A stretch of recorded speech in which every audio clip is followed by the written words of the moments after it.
प्यारे बच्चों, सुप्रभात। आज हम मेरे संग की औरतें पाठ पर चर्चा करेंगे। मेरे संग की औरतें मृदुला गर्ग द्वारा लिखित बहुत सुंदर रचना है।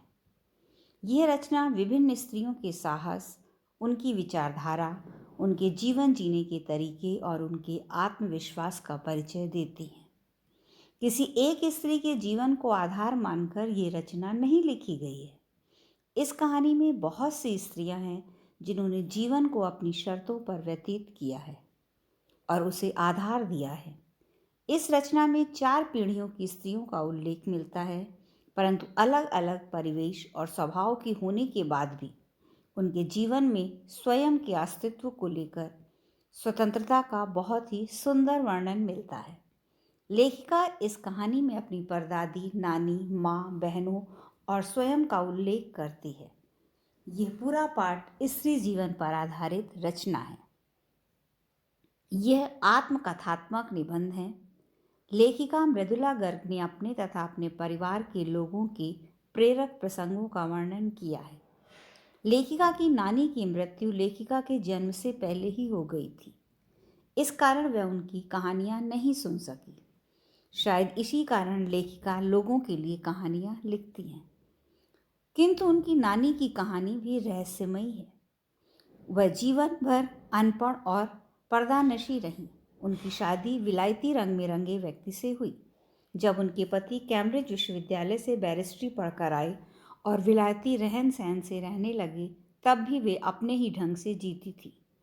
अपने पति की जीवन शैली का कभी विरोध नहीं किया, परंतु जब उन्हें अपनी मौत नज़दीक लगने लगी तो उन्होंने अपने पति से कहकर प्रसिद्ध क्रांतिकारी प्यारेलाल शर्मा जी को अपने घर बुलवाया। इस इच्छा से घर के सब लोग हक्के बक्के रह गए। नानी ने प्यारेलाल शर्मा जी से कहा कि उनकी लड़की के लिए होने वाला वर कोई क्रांतिकारी हो, अंग्रेज साहबों का फरमानदार न हो। उनकी इस इच्छा से उनके आज़ाद ख्याल का अनुमान सहज रूप से लगाया जा सकता है। उनके लिए क्रांतिकारी की तरह अकिंचन होकर जीना किसी दूसरे की तरह जीने से कहीं बेहतर था।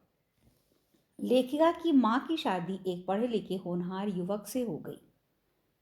उसे आज़ादी के आंदोलन में भाग लेने के कारण आईसीएस की परीक्षा में बैठने से रोक दिया गया।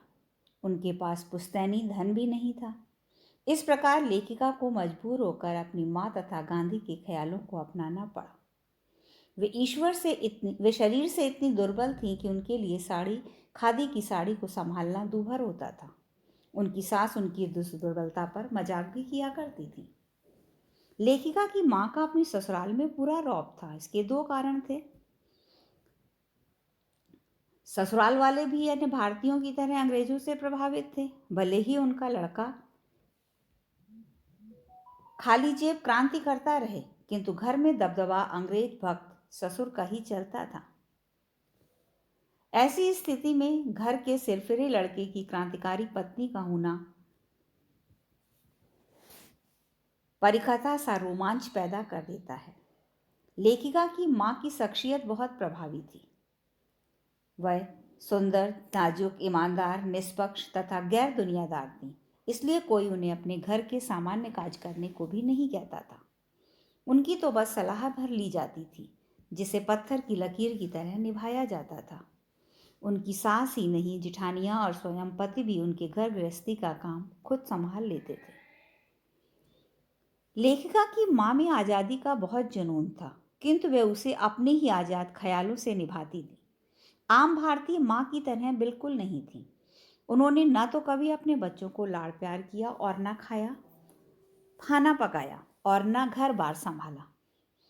इसका प्रमुख कारण था उनकी इन कार्यों में अरुचि। उनका अधिकांश समय किताबें पढ़ने, संगीत सुनने और साहित्य चर्चा में बीतता था। सब उनके प्रति श्रद्धा रखते थे। इसके कई कारण थे। एक साहबी खानदान का होना, कभी झूठ न बोलना और एक की गोपनीय बात को दूसरों पर प्रकट न करना। इन कारणों से घर वाले तथा बाहर वाले सब उनका सम्मान करते थे। वे अपने बच्चों की मित्र थी। मातृत्व की कमी को पिता पूरी कर देते थे। लेखिका के घर में सभी को निजत्व की पूरी छूट थी। घर में किसी की भी चिट्ठी आती तो कोई किसी से नहीं पूछता था कि उसमें क्या लिखा है। इस कारण लेखिका और उनके तीन भाई बहन लेखन क्षेत्र में आ गए। लेखिका की परदादी भी लीक से हटकर चलने वाली महिला थी। उन्होंने मंदिर में जाकर मन्नत मांगी कि उनकी पतोह को पहली संतान लड़का ना होकर लड़की हो। अपनी इस मन्नत को उन्होंने भरे समाज में घोषणा कर दी। हर रोज मंदिर जाकर अपनी मन्नत दोहराया करती थीं। इसका कोई कारण किसी को कुछ समझ में नहीं आया था और उन्होंने भी अपने मुंह से कभी कुछ नहीं कहा था। परदादी के बारे में ये प्रसिद्ध था कि भगवान उनकी जरूर सुनते हैं, और यही हुआ। घर में पहला शिशु लड़की हुई। लेखिका की मां का प्रभाव इतना था कि एक चोर भी उनके सामने पड़कर भला इंसान बन गया। एक बार घर के सभी पुरुष बारात में चले गए थे। सभी औरतें सज धज कर एक कमरे में एकत्र हो गई थीं। घर में सब लोग नाच गा रहे थे। इस शोर में एक चोर घर में आया। चोर संयोग से उस कमरे में घुस गया जिसमें माँ सोई हुई थी। उसके कदमों की आहट से माँ की नींद खुल गई और माँ ने पूछा कि कौन? चोर बोला, जी मैं। माँ ने कहा, पानी पिला, और उसे खाली लोटा पकड़ा दिया और कुएं से पानी भरने को कहा और कहा, देख, कपड़ा कसकर बांधना और तरीके से छानना। यह सुनकर चोर घबरा गया। उसे लगा कि माँ ने उसे मुंह पर लगा हुआ कपड़ा देख लिया है।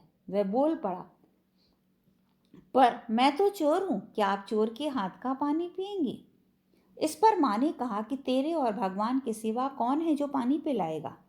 चोर ऐसा आग पकाया कि पानी भरने चला गया। वह पकड़ा गया।